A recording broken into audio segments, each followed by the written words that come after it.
Hi friends, നമ്മൾ ഇന്ന് നോക്കാനായിട്ട് പോകുന്നത് ചാപ്റ്റർ 4 ആണ്, ആധുനിക ലോകം. അപ്പം ഈ ഒരു ചാപ്റ്ററിന്റെ അകത്ത് പ്രധാനപ്പെട്ട കുറച്ച് ക്വസ്റ്റ്യൻസ് നമുക്ക് നോക്കാം. ഒന്നാമതായിട്ട് വരുന്നത് പരുത്തി വസ്ത്രങ്ങളുടെ ഉൽപാദന കാര്യത്തിൽ തുണി വ്യവസായത്തിലെ കണ്ടുപിടുത്തം എന്ന് വെച്ചാൽ പരുത്തി പരുത്തി ഉപയോഗിച്ചുള്ള വസ്ത്രങ്ങൾ എങ്ങനെയൊക്കെയാണ് തുണി വ്യവസായത്തിൽ പുതിയ പുതിയ കണ്ടുപിടുത്തങ്ങൾ ഉണ്ടാക്കിയത്.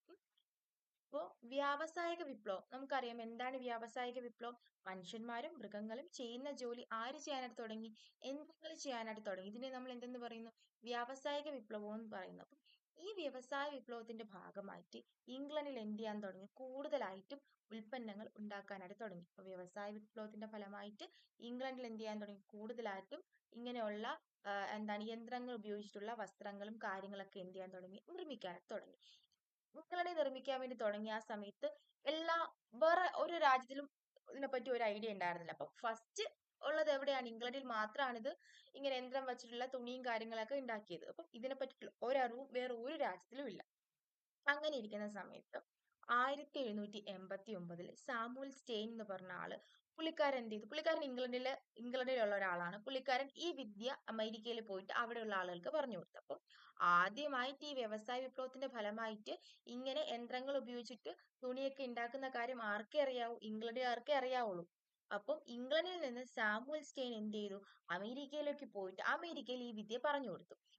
അമേരിക്കക്കാർക്ക് എന്ത് ചെയ്തു? ഈ കാര്യങ്ങളൊക്കെ മനസ്സിലായി. അങ്ങനെ അവർ എന്ത് ചെയ്യാൻ തുടങ്ങി? കൂടുതലായിട്ടും പരുത്തിത്തോട്ടങ്ങൾ ഉണ്ടാക്കിയിട്ട് ഇങ്ങനെ കൃഷി ചെയ്യാനായിട്ട് സ്റ്റാർട്ട് ചെയ്തു. പക്ഷെ അവർക്കൊരു വെല്ലുവിളിയായിട്ട് വന്ന കാര്യം എന്താണെന്ന് ചോദിച്ചാൽ, അവിടെ ജോലി എടുക്കാനായിട്ട് ആളുകൾ ഉണ്ടായിരുന്നില്ല. അപ്പൊ അവർക്ക് പല പല വേറെ വേറെ സ്ഥലങ്ങളിൽ നിന്നും ആളുകളെ എന്ത് ചെയ്തു? അടിമകളാക്കി കൊണ്ടുവരേണ്ട ഒരു പ്രശ്നം എന്ത് ചെയ്തു?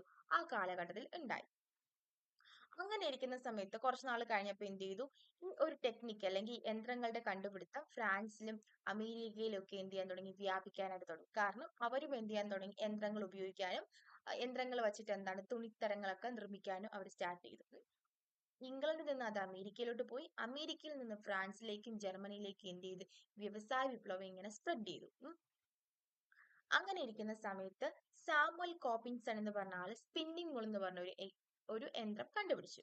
അതേപോലെ തന്നെ എഡ്മാർക്ക് പവർലൂ എന്ന് പറഞ്ഞ യന്ത്രം കണ്ടുപിടിച്ചു. അപ്പം സാമുവൽ കോപ്പിൻസൺ എന്ത് കണ്ടുപിടിച്ചു? സ്പിന്നിൽ മുള്ള് കണ്ടുപിടിച്ചു. എഡ്മാർക്ക് എന്ത് കണ്ടുപിടിച്ചു? പവർലൂ എന്ന് പറഞ്ഞ ഒരു യന്ത്രവും കൂടി കണ്ടുപിടിച്ചു. ഈ രണ്ട് പേരും കൂടി ഇങ്ങനെ യന്ത്രങ്ങൾ കണ്ടുപിടിച്ചത് ഫലമായിട്ട് എന്തുണ്ടായി? ആ ഒരു തുണിയും ആ ഒരു മേഖലയിൽ എന്ത് ചെയ്തു? പതിന്മടങ്ങായിട്ട് വർദ്ധിച്ചു. കാരണം ഇങ്ങനെയുള്ള ഈ രണ്ട് യന്ത്രങ്ങൾ കണ്ടുപിടിച്ചപ്പോൾ എന്ത് ചെയ്തു? നമ്മൾ ഒരു സ്ഥലത്ത് ഒരു യന്ത്രം കണ്ടുപിടിക്കുമ്പോൾ എന്ത് ചെയ്യും? അടുത്ത സ്ഥലത്തും എന്ത് ചെയ്യും? അതേപോലത്തെ ഒരു യന്ത്രം അവർ കണ്ടുപിടിക്കാനായിട്ട് തുടങ്ങി. അപ്പൊ അങ്ങനെ അങ്ങനെ യന്ത്രങ്ങളുടെ കണ്ടുപിടുത്തം കാരണം എന്ത് ചെയ്തു? തുണി മേഖല അല്ലെങ്കിൽ നമ്മുടെ ഈ ഒരു പരുത്തി കൊണ്ടുള്ള വസ്ത്രങ്ങൾ ഉപയോഗിക്കുന്ന ആ ഒരു മേഖല എന്ത് ചെയ്തു? നല്ല രീതിയിൽ വർദ്ധിച്ചു. പതിന്മടങ്ങായിട്ട് എന്ത് ചെയ്യാൻ തുടങ്ങി? അത് വർദ്ധിക്കാനായിട്ട് തുടങ്ങി. കൂടുതൽ പൈസ കിട്ടി, കൂടുതൽ ലാഭം നമുക്ക് കിട്ടാനായിട്ട് തുടങ്ങി. അങ്ങനെ അതുമായി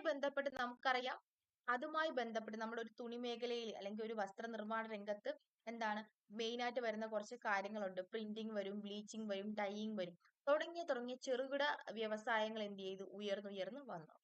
തുണി ഉണ്ടാക്കിയാൽ മാത്രം പോരാ. തുണി നല്ല ഭംഗിയുള്ള തുണിയായിരിക്കണം. അപ്പൊ ഭംഗിയായിട്ടുള്ള തുണിക്ക് വേണ്ടിയിട്ട് എന്ത് ചെയ്യണം? അതിൽ പ്രിന്റ് ചെയ്യണം, ബ്ലീച്ച് ചെയ്യണം, ഡൈ ചെയ്യണം. അപ്പൊ എന്ത് ചെയ്യുക? അങ്ങനെയുള്ള കുറച്ച് ചെറിയ ചെറിയ വ്യവസായങ്ങൾ കൂടെ എന്ത് ചെയ്തു? ആ സമയത്ത് ഉയർന്നു വന്നു. പിന്നെ എന്ത് ചെയ്തു? അതുമായി ബന്ധപ്പെട്ട് പെട്രോളിയം, വൈദ്യുതി, സ്റ്റീല് തുടങ്ങിയ വ്യവസായങ്ങൾ എന്ത് ചെയ്തു? ഉയർന്നു വന്നു. അങ്ങനെ പുതിയ പുതിയ വാണിജ്യ മേഖലകൾ എന്ത് ചെയ്യാൻ തുടങ്ങി? കണ്ടുപിടിക്കാനായിട്ട് തുടങ്ങി. ഇത്രയും കാര്യങ്ങളാണ് പരുത്തിയുടെ കണ്ടുപിടുത്തം മൂലം അല്ലെങ്കിൽ പരുത്തി എന്ന് പറഞ്ഞ അതുമൂലം നമ്മുടെ തുണി വ്യവസായ രംഗത്ത് വന്ന മാറ്റങ്ങൾ എന്ന് പറയുന്നത്. ഇത്രയും കാര്യങ്ങളൊന്ന് നോക്കി വെച്ചേക്കുക. രണ്ടാമത്തെ ക്വസ്റ്റ്യൻ ഇതാണ്: രാഷ്ട്രീയ, സാമ്പത്തിക, ഭൂമിശാസ്ത്ര സാങ്കേതിക വിദ്യകളിൽ ഇംഗ്ലണ്ടിലെ വ്യവസായ വിപ്ലവത്തിന്റെ സംഭാവന എന്താണ്? അപ്പൊ ഇംഗ്ലണ്ടിലെ വ്യവസായ വിപ്ലവം എന്തെല്ലാം സംഭാവനകളാണ് ഇംഗ്ലണ്ടിലെ രാഷ്ട്രീയമായിട്ടും സാമൂഹികമായിട്ടും ഉണ്ടാക്കിയത്? അപ്പം ഇംഗ്ലണ്ടിൽ വ്യാവസായിക വിപ്ലവം വഴി എന്തെല്ലാം രാഷ്ട്രീയമായിട്ടും സാമൂഹികമായിട്ടും എന്തെല്ലാം സംഭാവനകളാണ് കൊണ്ടുവന്നത്? ഒന്നാമത് 1769 ജെയിംസ് വാട്ട് എന്ത് ചെയ്തു? ആവി എന്ന് പറഞ്ഞ ഒരു യന്ത്രം കണ്ടുപിടിച്ചു. അതേപോലെ തന്നെ 1733 ജോൺ കേവിങ്സ് എന്ത് ചെയ്യാൻ ഷട്ടിൽ എന്ന് പറഞ്ഞ ഒരു നെയ്യുന്ന യന്ത്രം കണ്ടുപിടിച്ചു. പിന്നെ അതേപോലെ തന്നെ എന്ത് ചെയ്തു? ഈ രണ്ട് യന്ത്രങ്ങളും കണ്ടുപിടിച്ചതിന്റെ ഫലമായിട്ട് എന്ത് ചെയ്തു? ഉൽപാദനം 4 ഇരട്ടിയായിട്ട് എന്ത് ചെയ്യാൻ തുടങ്ങി? വർദ്ധിക്കാനായിട്ട് തുടങ്ങി. അപ്പൊ ആരൊക്കെ എന്തൊക്കെ കണ്ടുപിടിച്ചു? 1769 ജെയിംസ് വാട്ട് ആവി കണ്ടുപിടിച്ചു. അതേപോലെ തന്നെ 1733 ജോൺ കേവിങ്സ് എന്ത് ചെയ്തു, ഷട്ടിൽ എന്ന് പറഞ്ഞ ഒരു നെയ്യുന്ന ഒരു ഉപകരണവും കണ്ടുപിടിച്ചു. ഇതുവഴി എന്ത് ചെയ്തു, ഉൽപാദനം 4 ഇരട്ടിയായിട്ട് എന്ത് ചെയ്യാൻ തുടങ്ങി, വർദ്ധിക്കാനായിട്ട് തുടങ്ങി. അത് മാത്രമല്ല ജെയിംസ് ഹാർവിറ്റ്സ് എന്ത് ചെയ്തു, സ്പിന്നിങ് ജെന്നി എന്ന് പറഞ്ഞ ഒരു എക്യുപ്മെന്റും കൂടി കണ്ടുപിടിച്ചു. ഇങ്ങനെയുള്ള കണ്ടുപിടുത്തങ്ങൾ കാരണം എന്ത് ചെയ്തു, നമ്മുടെ വ്യാവസായിക വിപ്ലവത്തിന്റെ ഫലമായിട്ട് ഇംഗ്ലണ്ടില് രാഷ്ട്രീയ മാറ്റം, സാമൂഹിക മാറ്റം, ഒത്തിരി എന്ത് ചെയ്യാൻ തുടങ്ങി, ഗ്രോത്ത് ഉണ്ടാവാനായിട്ട് തുടങ്ങി. ഇത്രയും കാര്യങ്ങളാണ് അതിനകത്ത് നമുക്ക് നോക്കാനായിട്ടുള്ളത്. ഇനി നമുക്ക് നോക്കാനായിട്ടുള്ളത് മൂന്നാമത്തെ ക്വസ്റ്റ്യൻ ആണ്. വ്യാവസായിക വിപ്ലവത്തിന്റെ വരവ് എന്തെല്ലാം നേട്ടങ്ങളും കോട്ടങ്ങളുമാണ് ഉണ്ടാക്കിയത്? നമുക്കറിയാം വ്യാവസായിക വിപ്ലവം നമ്മുടെ സമൂഹത്തിൽ ഒത്തിരി നന്മകളും ചെയ്തിട്ടുണ്ട്, ഒത്തിരി തിന്മകളും ചെയ്തിട്ടുണ്ട്. അപ്പൊ എത്രത്തോളം നന്മകളാണ് ചെയ്തിട്ടുള്ളത്, ഇപ്പോൾ തന്നെ എത്രത്തോളം നെഗറ്റീവ് ആയിട്ടുള്ള ആസ്പെക്ട് ആണ് വ്യാവസായിക വിപ്ലവം വഴി ഉണ്ടായത്, അപ്പൊ നമുക്ക് നോക്കാം. നമുക്ക് ആദ്യം എന്താണ്, എന്തൊക്കെ നല്ല കാര്യങ്ങൾ ചെയ്തു, നല്ല കാര്യങ്ങൾ എന്തൊക്കെയാണ് ചെയ്തത്? 18ാമത്തെ നൂറ്റാണ്ടിലാണ് എന്ത് ചെയ്തത്, ഈ യന്ത്രങ്ങളുടെ കണ്ടുപിടുത്തവും കാര്യങ്ങളൊക്കെ വന്നിട്ടുള്ളത്. അപ്പൊ എന്ത് ചെയ്തു, അത് നമ്മുടെ സാമൂഹിക മാറ്റം, സാമ്പത്തിക മാറ്റം, വലിയ വലിയ മാറ്റങ്ങൾ എന്ത് ചെയ്തു, നമ്മുടെ സമൂഹത്തിൽ ഉണ്ടാക്കി. അതേപോലെ തന്നെ പ്രത്യേകമായിട്ട് എവിടെയാണ് ഏറ്റവും കൂടുതൽ മാറ്റങ്ങൾ വന്നതെന്ന് ചോദിച്ചാൽ കാർഷിക മേഖലയിലും ഉൽപാദന മേഖലയിലും. കാർഷിക മേഖലയിൽ എന്ത് ചെയ്യാൻ തുടങ്ങി, വിത്ത് വിതയ്ക്കാനും അതേപോലെ തന്നെ കൊയ്യാനും ഒക്കെ എന്ത് ചെയ്യാൻ തുടങ്ങി, ഈ യന്ത്രങ്ങൾ ഉപയോഗിക്കാനായിട്ട് തുടങ്ങി. അങ്ങനെ യന്ത്രങ്ങൾ ഉപയോഗിച്ചപ്പോൾ എന്തുണ്ടായി, അവർക്ക് കുറെ പൈസ ലാഭിക്കാൻ വേണ്ടി പറ്റി, പെട്ടെന്ന് തന്നെ ജോലിയിൽ ചെയ്തു തീർക്കാനായിട്ട് പറ്റി. അങ്ങനെ കുറെ നേട്ടങ്ങൾ കാർഷിക മേഖലയിൽ ഉണ്ടായി. ഉൽപാദന മേഖലയിൽ നമ്മൾ പറഞ്ഞു, നെയ്യാൻ വേണ്ടിയിട്ട് എന്ത് ചെയ്തു, യന്ത്രങ്ങൾ കണ്ടുപിടിച്ചതോടെ എന്ത് ഉൽപാദന മേഖലയിലും കൂടുതൽ ലാഭം ഉണ്ടാക്കാനായിട്ട് കഴിഞ്ഞു. ഇനി കോട്ടങ്ങളാണ് ഉണ്ടാക്കിയത്. ഒന്ന്, കാർഷിക മേഖലയിൽ നിന്നുള്ള ഒരു ഭാഗം എന്താ ആളുകൾ എന്ത് ചെയ്തു, ജോലിക്കാര് ഫാക്ടറിയിലേക്ക് ജോലി ചെയ്യാനായിട്ട് പോയി. അതായത് കാർഷിക മേഖലയിലായിരുന്നു ആളുകൾ കൂടുതലായിട്ട് ജോലി ചെയ്തത്. അപ്പൊ യന്ത്രങ്ങൾ വന്നപ്പോ എന്ത് ചെയ്തു, അത് ചെയ്യാനായിട്ട് പറ്റാതെ വന്നപ്പോ അവരെന്ത് ചെയ്തു, ഫാക്ടറി മേഖലയിലേക്ക് ജോലിക്കായിട്ട് പോകാൻ തുടങ്ങി. പിന്നെ ആ സമയത്ത് ബ്രിട്ടീഷ് ഗവൺമെന്റ് എൻക്ലേഷേഴ്സ് എന്ന് പറഞ്ഞ നിയമം പാസാക്കി. ആ സമയത്ത് ബ്രിട്ടീഷ് ഗവൺമെന്റ് എൻക്ലേഷേഴ്സ് എന്ന് പറഞ്ഞ ഒരു നിയമം പാസാക്കി. ആ നിയമപ്രകാരം എന്ത് ചെയ്തു, ചെറുകിട വ്യവസായങ്ങളെല്ലാം എന്നല്ലെങ്കിൽ ചെറുകിട കൃഷിയിടങ്ങളെല്ലാം എന്ത് ചെയ്യുക, വലിയൊരു കൃഷിയിടങ്ങളായിട്ട് ചേർത്തിട്ട് അവിടെ എന്ത് ചെയ്യുക, കൃഷി നടത്തുക. അപ്പം എന്താണ് ബ്രിട്ടീഷ് ഗവൺമെന്റ് പാസാക്കിയ എൻക്ലേഷർ നിയമം എന്ന് ചോദിച്ചു കഴിഞ്ഞാൽ, ചെറുകിട കൃഷിയിടങ്ങളെല്ലാം കൂടെ ചേർത്തിട്ട് എന്ത് ചെയ്യുക, വലിയ വലിയ കൃഷിയിടങ്ങളാക്കി മാറ്റുക. അപ്പം അങ്ങനെ മാറ്റുക. അപ്പൊ അതിനെയാണ് എൻക്ലേഷർ നിയമം എന്ന് പറയുന്നത്. അപ്പൊ അങ്ങനെ വന്നപ്പോ എന്ത് ചെയ്തു, ചെറിയ ചെറിയ കർഷകരുടെ ജോലി പോയി, അവരുടെ ജീവിതം ഭയങ്കരമായിട്ട് ദുരിതമായിട്ട് മാറി. അങ്ങനെ എന്ത് ചെയ്തു, ഇവന്മാരെന്ത് ചെയ്തു, ഒരു സ്ഥലത്ത് നിന്ന് വേറൊരു സ്ഥലത്തേക്ക് കുടിയേറി പാർക്കാനായിട്ട് തുടങ്ങി. ഇത്രയും കോട്ടങ്ങളാണ് ഇവര് ഉണ്ടാക്കിയത്. ഇനി നമുക്ക് നാലാമത്തെ ക്വസ്റ്റ്യനിലേക്ക് നോക്കാം. കോളനിക്ക് വേണ്ടിയുള്ള മത്സരത്തിൽ ജപ്പാൻ ചേരാനുള്ള കാര്യം. നമുക്കറിയാം ജപ്പാൻ എന്ന് പറയുന്നത് വളരെ ചെറിയൊരു രാജ്യമായിരുന്നു ആ കാലത്ത്. മാത്രമല്ല ജപ്പാനിൽ പ്രകൃതി വിഭവങ്ങൾ വളരെ കുറവായിരുന്നു, റിസോഴ്സസ് ഒന്നും ഉണ്ടായിരുന്നില്ല. അപ്പൊ അതുകൊണ്ട് എന്ത് ചെയ്തു, ജപ്പാനും എന്ത് ചെയ്തു, ഓരോ രാജ്യങ്ങൾ കീഴടക്കിയിട്ട് എന്ത് ചെയ്യാൻ തുടങ്ങി, അവിടെ നിന്ന് റിസോഴ്സസും ആളുകളെയൊക്കെ കയറ്റി ജപ്പാനിലേക്ക് കൊണ്ടുപോകാനായിട്ട് തുടങ്ങി. അങ്ങനെ അവർ കീഴടക്കിയ കുറച്ച് പ്രദേശങ്ങളാണ് ദക്ഷിണ കൊറിയ, മഞ്ചൂറിയ, ഇഗ്നോ, അതേപോലെ തന്നെ ചൈന, ബർമ, മലയ, സിംഗപ്പൂർ തുടങ്ങിയ സ്ഥലങ്ങളൊക്കെ എന്ത് ചെയ്തു, ജപ്പാനും എന്ത് ചെയ്തു, ആക്രമിച്ച് കീഴടക്കാനായിട്ട് തുടങ്ങി.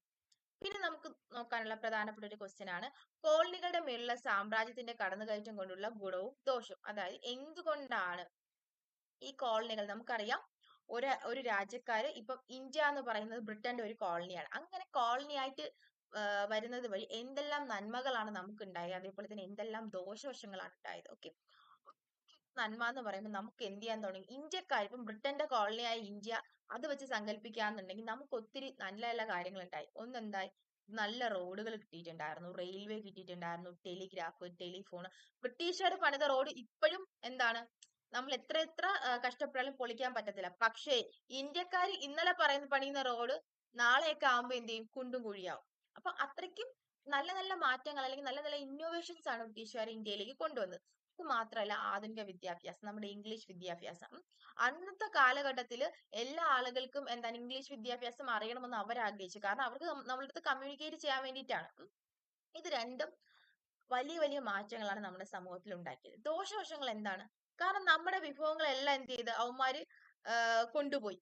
അതായത് നമ്മുടെ പ്രകൃതിയിലുള്ള എല്ലാ വിഭവങ്ങളും അവന്മാർ എന്ത് ചെയ്തു, കൊണ്ടുപോയി. അത് മാത്രമല്ല തദ്ദേശീയ, നമുക്ക് സ്വന്തം നാട്ടിൽ എന്തില്ല, വ്യവസായ ശാലകളൊക്കെ എന്ത് ചെയ്യാൻ പറ്റി, നശിപ്പിച്ചു അവന്മാര്. അപ്പം അവരെന്ത് ചെയ്തു, നമ്മുടെ വിഭവങ്ങൾ കൊണ്ടുപോയാൽ മാത്രമല്ല നമുക്ക് സ്വന്തമായിട്ട് ഉണ്ടായിരുന്ന ചെറിയ ചെറിയ വ്യവസായങ്ങൾ എന്ത് ചെയ്തു, നശിപ്പിച്ചു. പിന്നെ അതേപോലെ തന്നെ എത്യോപ്യ ആഫ്രിക്കയും രണ്ടായിട്ട് വിഭജിച്ചു.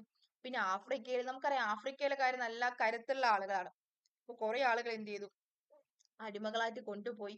പിന്നെ വർണ്ണ വിവേചനം തുടങ്ങിയ കാര്യങ്ങളൊക്കെ എന്തായിരുന്നു ആ സമയത്ത് ഉണ്ടായ കുറച്ച് കോട്ടങ്ങളാണ്. അപ്പൊ നമ്മൾ ഈ ഒരു ചാപ്റ്ററിൽ ഇത്രയും കാര്യങ്ങളാണ് നോക്കിയത്. തീർന്നിട്ടില്ല, ഇനി ഒരു പാർട്ടും കൂടി ഉണ്ട്. എന്നാൽ മാത്രമേ എന്ത് ചെയ്യത്തുള്ളൂ, ഈ ഒരു ചാപ്റ്റർ തീരത്തുള്ളൂ. ഈ 5 ക്വസ്റ്റ്യൻസ് നല്ല രീതിയിൽ വായിച്ച് മനസ്സിലാക്കാനായിട്ട് നോക്കുക. അപ്പൊ എന്നാ ഓക്കെ, ശരി, ബൈ.